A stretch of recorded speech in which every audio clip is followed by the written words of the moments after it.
በጣም ብዙ ሰው ውጭ ሀገር ለመሄድ ሱባኤ ይገባል። እስኪ እንደው ልጅ ለመውለድ ሱባኤ ገብታችሁ የምታውቁ ከዚያ ሲወለድ ደግሞ እግዚአብሔር መመስገን አለበት። ይሄ ልደትን እያከበሩ በኬክና በጭፈራ ማሳለፍ አይደለም። የተጠመቀበትን ቀን አክብረው፣ ክርስትና የተነሳበትን ቀን ደግሰህ አክብረው። ልደቱ እሱ ነው፣ ከእግዚአብሔር የተወለደበት። በጣም ብዙ ልጆች ጎዳና እየወጡ ያሉት አሁን በሚበተን ትዳር ምክንያት ነው። ስነ ልቡናቸው ብዙዎቹ የሚጎዱት፣ የትምህርት ቤት ውጤታቸው ዝቅተኛ የሚሆነው፣ ፈተና የማይሰሩት፣ ጥሩ ተማሪ የማይሆኑት፣ ከማህበረሰቡ ጋር የማይግባቡት ብዙዎቹ ልጆች አእምሮ በሽተኛ ህመምተኛ የሚሆኑት ትዳር ውስጥ በሚያዩት ነገር ነው። አእምሮአቸው እንዲሰራ አድርጓቸው። አንዳንድ ጊዜ ዝም ብላችሁ እየወጣችሁ እየወረዳችሁ መኪናን ገዝታችሁ ቤት ሰርታችሁ አላቸው፣ ልጆቻችሁ ግን ይፈርሳሉ። ከዚህ እግዚአብሔር ይጠብቃችሁ።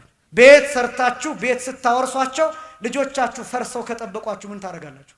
ትንሽ እኮ አሁን በእኛ ያለው ዘመን ያልጠፋው እኮ እናቶቻችን እኮ ተሰቃይተው ስላሳደጉን፣ ቅድም እንዳልኩት እኮ በፍልጥ እየተገረፉ አይደል እንዲያሳደጉን፣ ተሸክመውን ፀሐይ እየመታቸው ገበያ ተሸክመው እየሄዱ አይደል እንዲያሳደጉን፣ 4-5 ዓመት እያጠቡን እነሱ ምንም ሳይበሉ እኛን እያጠቡ አይደል እየከሱ እኛን እያወፈሩ አይደል እንዲኖሩ። ይሄ ዋጋ እኮ መከፈል አለበት ለትውልድ እኮ። እናንተ የምትገዙላቸው ኮምፒውተር፣ የምታጫውቷቸው ጌም የማይክሮ ሰከንድ እድሜ አይሰጣቸው።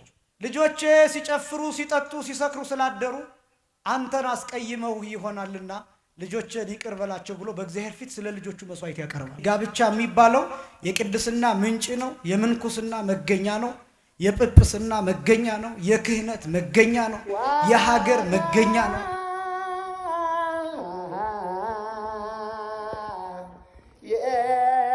ወደ መጨረሻው ጥያቄ ነው የሚሄደው። ለመጋቢ ሐዲስ ነቃ ጥበብ ነው የምጠይቀው። ጠያቂያችን እንደዚህ ነው ያሉት። አንድ እናት ናቸው የጠየቁት። ቀጥታ እሳቸው የጠየቁትን ነው ማነበው። ለልጆቼ ጊዜ የለኝም። ከስራዬ ባህሪ የተነሳ ጠዋት ወጥቼ ማታ ነው የምገባው። ጠዋት ተኝተው እወጣለሁ፣ ማታም ተኝተው ነው የማገኛቸው። ከምንገናኝበት የማንገናኝበት ጊዜ ይበልጣል። አልፎ አልፎም ስንገናኝ ለመምከርና ለመቆጣት ስሞክር ይሄ ነገር ጥሩ አይደለም ለማለትም ስፈልግ እንዳላዋቂ የመቁጠርና አንቺ እኮ አልገባሽም፣ ጊዜው የቴክኖሎጂ ነው፣ አንቺ ወደ ኋላ ቀርተሻል ይሉኛል። ልጆቼን እንዴት አድርጌ ነው በክርስቲያናዊ ስነ ምግባር ማሳደግ የምችለው፣ ለልጆቼ ጊዜ መስጠት የምችለው የሚል ነው የጠየቁት እናታችን። እግዚአብሔር ይስጥልን። ያው አጠር አድርጌ ለመናገር እሞክራለሁ፣ ሰዓቱ ሄዷል። ግን ደግሞ ይሄ እንደው መጀመሪያ ቢሆን በጣም ጥሩ ይሆን ነበር። አሁን ላይ በጣም ትኩረት ተደርጎ መሰራት ያለበት የልጆች አስተዳደግ ላይ የልጆች አስተዳደግ ላይ በእርግጥ በዚህ በምክረ አበው ጥያቄና መልስ ብቻ ሳይሆን ቤተክርስቲያኗም እንደ አንድ ፕሮጀክት ልሰራበት የሚገባው ትልቅ ጉዳይ ቢኖር የልጆች አስተዳደግ ላይ የቤተክርስቲያኗ ብቻ ደግሞ ሳይሆን እናንተም በተለይ ደግሞ ልጆች ያሏችሁ ወደፊትም ለማግባት እቅድ ያለው ሰው አጠቃላይ ልጆችን እንዴት ማሳደግ አለብኝ የሚለው በጣም ወሳኝ ነገር ነው። ሀገር ያለችው ልጆች ላይ ነው። ቤተክርስቲያን ያለችው ልጆች ናቸው። በመሰረቱ የቤተክርስቲያን ትምህርት ጋብቻን ስታስተምር በቃ ቤተክርስቲያን የሚጀመረው ከዚያ ነው። ወይም ትንሿ የምትባለው ቤተክርስቲያን እሷ ናት። እና ባልና ሚስት ያላቸው ፍቅር እነዚህ እንዳሉ ሆነው ሶስተኛው አካል ሲመጣ ልጅ ሲመጣ እናት አባቱን አርአያ አድርጎ ምሳሌ አድርጎ ማደግ አለበት። ስለዚህ የቤተክርስቲያን ምንጭ ለዚህ ነው። ጋብቻ የሚባለው የቅድስና ምንጭ ነው፣ የምንኩስና መገኛ ነው፣ የጵጵስና መገኛ ነው፣ የክህነት መገኛ ነው፣ የሀገር መገኛ ነው፣ የቤተክርስቲያን መገኛ ነው ጋብቻ ራሱ። ለምን ቢባል ከዚያ ጋብቻ የሚገኙት ልጆች ናቸው። መነኮሳትም የሆኑት ካህናትም የሆኑት ቀሳውስትም የሆኑት ጳጳሳትም የሆኑት ሊቃነ ጳጳሳት መነኮሳት እነሱ ባያገቡ እንኳን የተገኙት ግን ከጋብቻ ነው። እመቤታችን የተገኘችው ከጋብቻ፣ ቅዱሳን የተገኙት ከጋብቻ። ስለዚህ በጣም መሰራት ያለበት ጉዳይ በዚህ ዘመን በተለይ ትልቁ መሰረት የሚባለው ጋብቻ ነው። በነገራችን ላይ በጋብቻ ወይም በቤተሰብ የሚደረግ ጸሎት ዓለምን መቀየር የሚችል ነው። ጌታ የተናገረው አምላካዊ ቃል የማይታበል ኪዳን የማቴዎስ ወንጌል ምዕራፍ 18 ቁጥር 19 እና 20 ላይ 2 ወይም 3 ናችሁ ከዚያ በላይ በስሜ ብትሰበሰቡ በመካከላችሁ ይገኛሉ ብሎ ቃል ገብቷል። ይሄ ብቻ ሳይሆን ተስማምተው ሁለቱ ከናንተ ሁለቱ ነው የሚለው። ተስማምተው በማንኛውም ጉዳይ ቢጠይቁ የሚፈልጉትን ነገር አደርግላቸዋለሁ ነው የሚለው። ይሄ ሁለት የሚለው ባልና ሚስትን የሚያሳይ ነው። ሁለቱ የሚለው የባልና በነገራችን ላይ ባልና ሚስት ተግባብተው ተዋደው በፍቅር የሚያቀርቡት ጸሎት፣ በእምነት የሚያቀርቡት ጸሎት የሀገርን ታሪክ የዓለምን ታሪክ መቀየር ይችላል። ለምን ቢባል ንጹህ የሆነ እግዚአብሔር የሚያድርበትና ከሌላው ነፃ የሆነ ፍጹም ፍቅር ያለበት ትናንት የኔታ እንደገለጡት የክርስቶስና ቤተክርስቲያን ምሳሌ የሆነው ጋብቻ። ስለዚህ ጋብቻ የምንኩስና ምንጭ ነው፣ የክህነት ምንጭ ነው። በጣም መጠበቅ ያለበት ልጆችን ከማሰብ በፊት ምን አይነት ትዳር ነው ያለኝ የሚለውን ትዳርን መስራት ያስፈልጋል። አንደኛ። ሁለተኛ ወደ ልጆች ደግሞ ሲመጣ ራሳቸው ልጆቹ የሚያዩት የትዳር ሁኔታ ጥሩ መሆን አለበት። ለልጆች አስተዳደግ ወሳኙ ጥሩ ትዳር ነው። የመጀመሪያ ጭቅጭቅ የሌለበት ትዳር፣ እነሱ ፊት መጥፎ ነገር የማይደረግ ትዳር፣ እነሱ ፊት መለያየት የማይሰበክበት ትዳር፣ እነሱ ፊት መጥፎ ነገሮች የማይወሩበት ትዳር፣ አርአያ የሚሆንበት፣ ፍቅር የሚሰበክበት፣ ሰላም የሚገለጥበት፣ ልጆቹ ያንን አይተው አባዬ እማኘን ይወዳታል፣ እማዬ አባዬን ትወደዋለች ብለው ውጭ ሳያፍሩ ሳይሸማቀቁ የሚያወሩት የትዳር ሁኔታ ያስፈልጋል። ስለዚህ ትዳራችሁን የምትጠብቁት ለራሳችሁ ብላችሁ ብቻ ሳይሆን ለተወለዱት ልጆቻችሁ ብላችሁ ለትዳራችሁ ሰማዕትነት መክፈል አለባችሁ። ትዳር ሰማዕትነት አለው፣ ዋጋ አለው፣ ተጋድሎ አለው። በቤተ ክርስቲያን ትምህርት ትዳር አንድ ገራሂተ መስቀል ተብሎ ነው የሚጠራው። ገራሂተ መስቀል ማለት የመስቀል እርሻ ማለት መስክ ማለት ነው። ወይም ደግሞ የተጋድሎ እርሻ መስክ ማለት ነው። አንድ ዘርፍ ነው ትዳር። በጣም ብዙ ነገሮች እኔ ብዙ ጊዜ ስለዚህ ሳስተምር የጌታችንን መስቀል ምሳሌ አድርጌ ጠቅሳለሁ። ክርስቶስ ቤተ ክርስቲያኒቱን አግብቷት መስቀል ላይ ከመስቀል ውረድ ሲባል አቋርጦ እንዳልወረደ ሁሉ ማንም ሰው ትዳሩን በሞት ካልሆነ በስተቀር ማቋረጥ የለበትም። ክርስቶስ እየተቸነከረ ቤተ ክርስቲያኒቱ ላይ ሙሽራ አድርጓት እንደተሞሸረላት አንተም ለሚስትህ አንቺም ለባልሽ የታመንክ ሆነ እስከ ሞት ድረስ መቆየት አለበት። በጣም ብዙ ልጆች ጎዳና እየወጡ ያሉት አሁን በሚበተን ትዳር ምክንያት ነው። ስነ ልቡናቸው ብዙዎቹ የሚጎዱት፣ የትምህርት ቤት ውጤታቸው ዝቅተኛ የሚሆነው፣ ፈተና የማይሰሩት፣ ጥሩ ተማሪ የማይሆኑት፣ ከማህበረሰቡ ጋር የማይግባቡት ብዙዎቹ ልጆች የአእምሮ በሽተኛ ህመምተኛ የሚሆኑት ትዳር ውስጥ በሚያዩት ነገር ነው። እነዚያ ልጆች ብቻቸውን ግጥም ይጽፋሉ። እነዚያ ልጆች ብቻቸውን ዲያሪ ይጽፋሉ፣ ግን አያሳዩአችሁ። እወቋቸው፣ ልጆቻቸው ተከታተሏቸው፣ ልጆቻቸው በእውቀት ደግሞ ቅደሟቸው። ልጆቻቸው መጽሐፍትን አንብቡ። በውጭው ዓለም አንዱ ትልቅ ችግር የገጠማቸው አበሾች በተለይ ኢትዮጵያውያን ልጆቻቸው ተምረው መጥተው የተማሩትን ሲነግሯቸው አንዳንዶቹ ያልተማሩ ከሆኑ ለልጆቻቸው መከራከር ያቅታቸዋል። ለምሳሌ ቅድም እንዳልኩት በሰለጠኑት ሀገራት ከ3ኛ ከ4ኛ ክፍል ጀምሮ የሆሞሴክሹዋሊቲ ትምህርት በካሪኩለም ይሰጣል። ከ3ኛ ከ4ኛ ክፍል ጀምሮ ያ ትምህርት የሚሰጠው እንዴት ሆኖ መሰላችሁ? ሴቷን ምንድነው መሆን የምትፈልጊው? ጾታ ምረጭ ይሏታል። ወንድ መሆን ከፈለግሽ ወንድ መሆን ትችያለሽ፣ ሴት መሆን ከፈለግሽ ሴት መሆን ትችያለሽ። ለምሳሌ ይሉና አፕል ያሳዩአቸዋል። ይሄ አፕል አሁን ወንድ ነው ሴት ነው ይሏቸዋል። አይ ወንድም አይደለም ሴትም አይደለም፣ በቃ አንተም እንደዛ መሆን ትችላለህ፣ ምርጫ አለህ ይሏቸዋል። ይሄን ይዘው ለወላጆቻቸው ይነግሯቸዋል።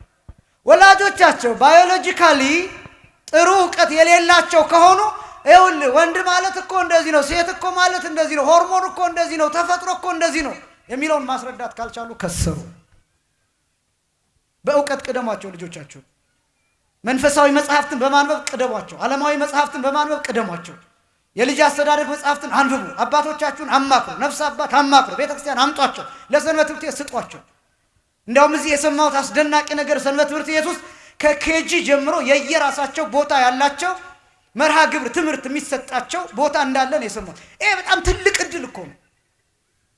እና ልጆቻችሁን ለሚያስተምርላችሁ መስጠት አለባችሁ። ልጆቻችሁ ላይ የትኛውንም አይነት ገንዘብ ኢንቨስት አድርጋችሁ ትምህርት ማስተማር ብቻ ትምህርት ቤት መላክ ውድ ትምህርት ቤት ማስተማር ብቻ ሳይሆን አእምሯቸው እንዲሰራ አድርጓቸው። አንዳንድ ጊዜ ዝም ብላችሁ እየወጣችሁ እየወረዳችሁ መኪናን ገዝታችሁ ቤት ሰርታችሁ አላቸው፣ ልጆቻችሁ ግን ይፈርሳሉ። ከዚህ እግዚአብሔር ይጠብቃችሁ። ቤት ሰርታችሁ ቤት ስታወርሷቸው ልጆቻችሁ ፈርሰው ከጠበቋችሁ ምን ታደርጋላችሁ? እውነት ለመናገር አሁን ህፃናት ባሉበት ስለማይናገር ስለሚከብደን እንጂ 12 13 ዓመት ሲሆናቸው ሴቲቱ እኔ ሴት አይደለሁም ብትላችሁ ምንድን ነው የምትመልሱት? በጣም ብዙ ነገር እኮ ገብቷን እኮ ፊልሞች ላይ እኮ አለ ይሄ ነገር እኮ። በጣም ትምህርት ቤት እኮ እየተሰበከ እኮ ነው። በጣም አጸያፊ ብዙ ነገሮች እኮ አሉ እኮ። እንኳን ልጆቻችሁን ይቅርና አብረዋቸው የሚውሉትን የልጆቻችሁን ጓደኞች ሁሉ ማወቅ አለባችሁ። የትምህርት ቤቱን ሁኔታ ማወቅ አለባችሁ። የአስተማሪዎቻቸውን ጠባይ ራሱ መረዳት አለባችሁ። በዚህ ዘመን የትምህርት ቤት ነው ማስተማር ያለባችሁ ብላችሁ መጨነቅ ሁሉ አለባችሁ። ስራ መልቀቅ ካለባችሁ ስለ ልጆቻችሁ ስራ መልቀቅ አለባችሁ። ሪዛይን ማድረግ ሁሉ አለባችሁ ልጆቻችሁን ለመስራት። ሀገር ያለው የልጆች አይምሮ ውስጥ ነው። ቤተክርስቲያን ያለችው የልጆች አይምሮ ውስጥ ነው። ትውልድ የሚቀጥለው በልጆች በኩል ነው። ክህነት ያለው በልጆች በኩል ነው። እናንተ የምትጦሩት የማታፍሩት በመጨረሻ ኩራት የሚሰማችሁ ጥሩ ልጅ ካሳደጋችሁ ነው። በ18 ዓመቱ የታውቃለሁ ብሎ የሚሄድ ከሆነ የታውቅሻለሁ ብሎሽ የሚሄድ ከሆነ አንጀትሽ እየተቃጠለ አሳድገሽው የሚከዳሽ ከሆነ ሃይማኖቱን የሚክድ ከሆነ ከዚያም አልፎ ጾታውን የሚክድ ከሆነ በጣም ከባድ ጉዳይ ነው ይሄ ጉዳይ። ስለዚህ ይሄ ስራ በዝቶብኛል እንደዚህ ቢዚ ነኝ ጧት ስለማላገኛቸው ማታ ለልጅ በቂ ጊዜ ስጥ፣ ለልጅሽ በቂ ጊዜ እንኳን አይደለም ጊዜ ህይወት ይሰጣል ለልጅ። እንደዛ አይደለ ያሳደጉን እናቶቻችን አባቶቻችን። ትንሽ እኮ አሁን በእኛ ያለው ዘመን ያልጠፋው እኮ እናቶቻችን እኮ ተሰቃይተው ስላሳደጉን። ቅድም እንዳልኩት እኮ በፍልጥ እየተገረፉ አይደል እንዲያሳደጉን፣ ተሸክመውን ፀሐይ እየመታቸው ገበያ ተሸክመው እየሄዱ አይደል እንዲያሳደጉን። 4-5 ዓመት እያጠቡን እነሱ ምንም ሳይበሉ እኛን እያጠቡ አይደል እየከሱ እኛን እያወፈሩ አይደል እንደኖሩ። ይሄ ዋጋ እኮ መከፈል አለበት ለትውልድ እኮ። ይሄ እንኳን ደግሞ ብንቸገር ቤተክርስቲያን ያቀረበችውን እድል፣ በሰንበት ትምህርት ቤቱ የቀረበውን እድል፣ በአብነት ትምህርት ቤት በመምህራን የቀረበውን እድል አስፈላጊ ደግሞ ከሆነ ለልጆቻችሁ መምህር ቀጥራችሁ የቤተክርስቲያን መምህር የትርጓሜ የቅኔ መምህር ሊሆን ይችላል፣ የዜማ ሊሆን ይችላል፣ ውዳሴ ማርያም የሚያስተምራቸው ሊሆን ይችላል፣ ስነ ምግባር ሞራል የሚያስጠናቸው ሊሆን ይችላል። ቀጥራችሁ ማስተማር አለባችሁ። ልጆቻችሁን ልታውቋቸው ይገባል። በፍጹም ነው የምላችሁ። በቅጽበት ለቅጽበት ልጆቻችሁ የሚያውቁትን እናንተ ማታውቁ መሆን የለባችሁ። እንደዚያ ከሆነ አደገኛ ነው፣ በጣም አደገኛ ነው። ታጧቸዋላችሁ የሆነ ሰዓት ነው። ስለዚህ ዘመኑን ከልጆቻችሁ መቅደም ያስፈልጋል። ለዚህ ነው ለካህናት ራሱ ስልጠና እኮ ሲሰጥ እኮ ነፍስ ልጆቻችሁን ቅደሙ ነው የሚባለው። እኛ እናንተን መቅደም አለብን። የተወሰነች ዕውቀት ከናንተ ቀድመን አንብበን መምጣት አለብን። ያ ካልሆነ እኩል ከሆነን ከባድ ነው በጣም። ስለዚህ ቢያንስ እታች ያለውን ሰው ይዞ ለመነሳት እታች ካለው ሰው ጋር እኩል መሆን ያስፈልጋል። ስለዚህ በእናንተና በልጆቻችሁ ያለው ክፍተት እሱን በጣም ማጥናትና ለልጆቻችሁ የማስረዳት ሙሉ አቅም ያላችሁ መሆን አለባችሁ። ዲግሪ ባይኖራችሁ ማስተርስ ባይኖራችሁ እንኳን አንብባችሁ ግን ለልጆቻችሁ መናገር የምትችሉ መሆን አለባችሁ። እንደው እንዲህ ሆኖ ደግሞ ከአቅም በላይ ከሆነ ለቤተ ክርስቲያን መስጠት አለባችሁ። ልጆች የእግዚአብሔር ስጦታዎች ናቸው። ልጆች አገር የሚረከቡ ናቸው። ልጆች ለወደፊቱ ዓለም ብርሃን ሆነው የሚሰጡ ናቸው። አንድ ቃል ብቻ ልጥቀስ። የሉቃስ ወንጌል ምዕራፍ 16 ቁጥር 8 ላይ እንዲህ የሚል ቃል አለ። የጌታ ትምህርት እስመ ውሉደዝ ዓለም ይጠበቡ ሙሉደ ብርሃን በዓለሙ የሚል ቃል አለ። የዚህ ዓለም ልጆች ከብርሃን ልጆች ይልቅ ለትውልዳቸው ልባሞች ናቸው ይላል። ምን ማለት መሰላችሁ? ለልጆቻቸው ቤተክርስቲያንን ያወርሳሉ።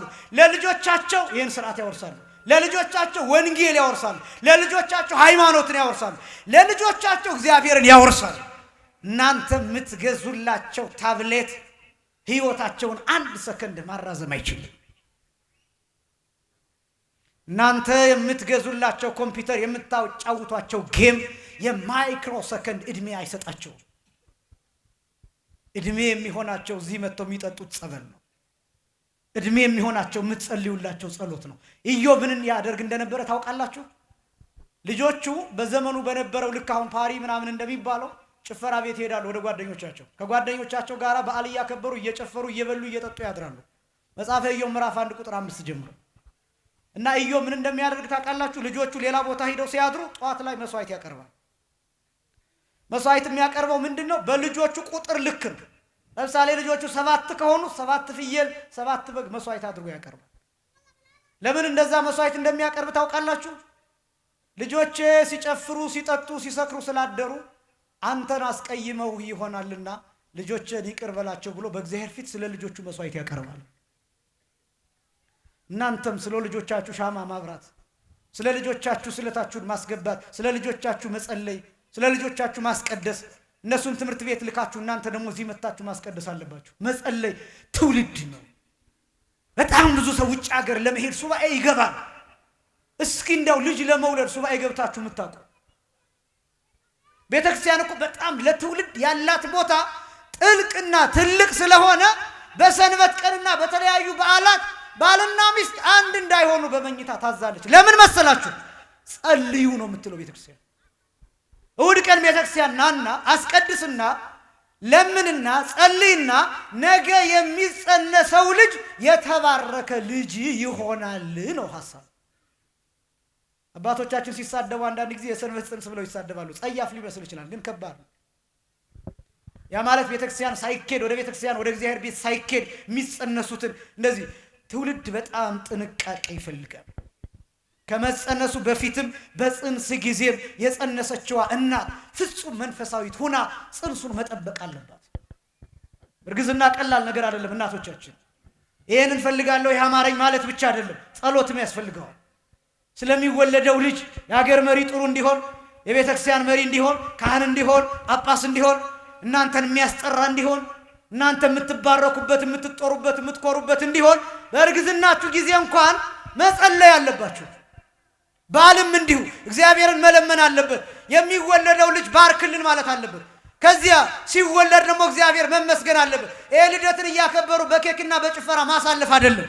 የተጠመቀበትን ቀን አክብረው፣ ክርስትና የተነሳበትን ቀን ደግሰህ አክብረው። ልደቱ እሱ ነው፣ ከእግዚአብሔር የተወለደበት። ትውልዱን ጠብቁት። አንዱ ሀገሪቱ የተጋለጠችበት ያሆነ ያለንበት ትውልዱ በስነ ስርዓት ስላልመጣና በስነ ስርዓት ስላላደገ ነው። አብዛኛው ሰው ተሳዳቢ ነው።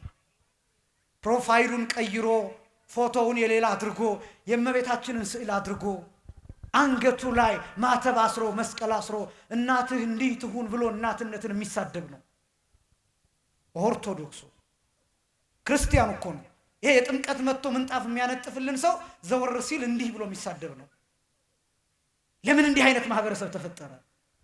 በምን አሳደግን? እንዲህ እኮ አይባልም። ይሄ ቃል እኮ ክፉ ነው፣ እግዚአብሔር ይቆጣን ብሎ እኮ ማሳደግ ያስፈልጋል። እግዚአብሔር በየሰፈራችን በየመንደራችን ሲመጣ ልጆቻችን ምን አይነት ሆኖ ነው የሚያገኛቸው? ይጠይቀናል። ስለዚህ ትውልድን መጠበቅ ያስፈልጋል። እንግዲህ ከኛ ጸሎት በተጨማሪ እግዚአብሔር ቸር ነውና ትውልዳችንን እግዚአብሔር ይጠብቅልን። እግዚአብሔር ይስጥልን። ወስብሐት ለእግዚአብሔር። ቃለ ሕይወት ያሰማልን። ቃለ ሕይወት ያሰማልን። ጤናና እድሜ ይስጥልን።